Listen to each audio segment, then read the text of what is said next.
इन सभी वस्तुओं पे किसी प्रकार की रियायत इस एग्रीमेंट के द्वारा नहीं दी गई है। मैं डंके की चोट पर कह सकता हूं कि किसी प्रकार से ये करार भारत और यूनाइटेड स्टेट्स ऑफ अमेरिका के बीच भारत के किसानों के हितों को, भारत के एमएसएमईज को, भारत के हैंडीक्राफ्ट और हैंडलूम को किसी प्रकार का कोई नुकसान नहीं पहुंचाता है। भारत और यूएस के इस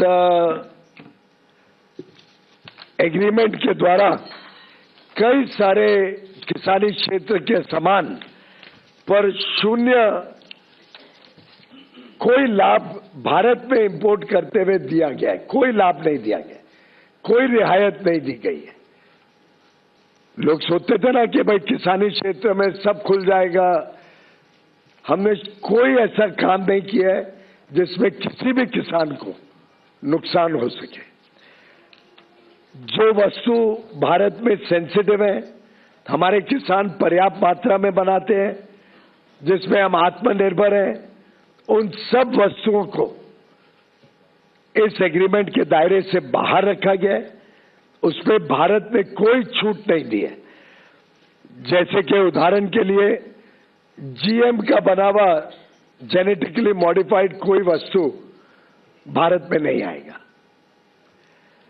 मीट, उसमें कोई रियायत नहीं दी गई है। पोल्ट्री, कोई रियायत नहीं दी गई है। डेयरी के कोई वस्तु के ऊपर कोई रियायत नहीं दी गई है। सोयाबीन, कोई रियायत नहीं दी गई है। मेज, कोई रियायत नहीं दी गई है। मेज यानी मक्का, कोई रियायत नहीं है।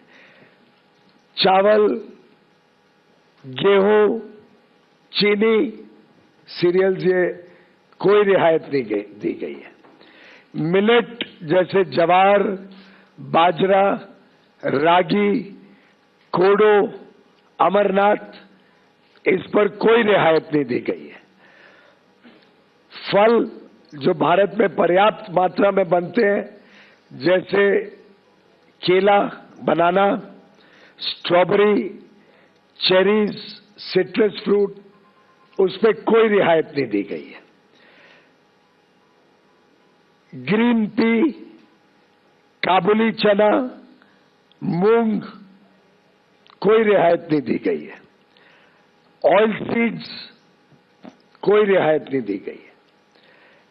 कुछ एनिमल फीड के प्रोडक्ट्स हैं, ग्राउंडनट्स, हनी, मॉल्ट और मॉल्ट से बना हुआ सामान, non alcoholic beverages, flower and meals, starch, essential oils, ethanol जो बड़े पैमाने में भारत में बन रहा है, और टोबैको जो हमारा एक प्रकार से निर्यात होता है बड़े रूप में। इन सभी वस्तुओं पे किसी प्रकार की रियायत इस एग्रीमेंट के द्वारा नहीं दी गई है। और इसीलिए मैं डंके की चोट पर कह सकता हूं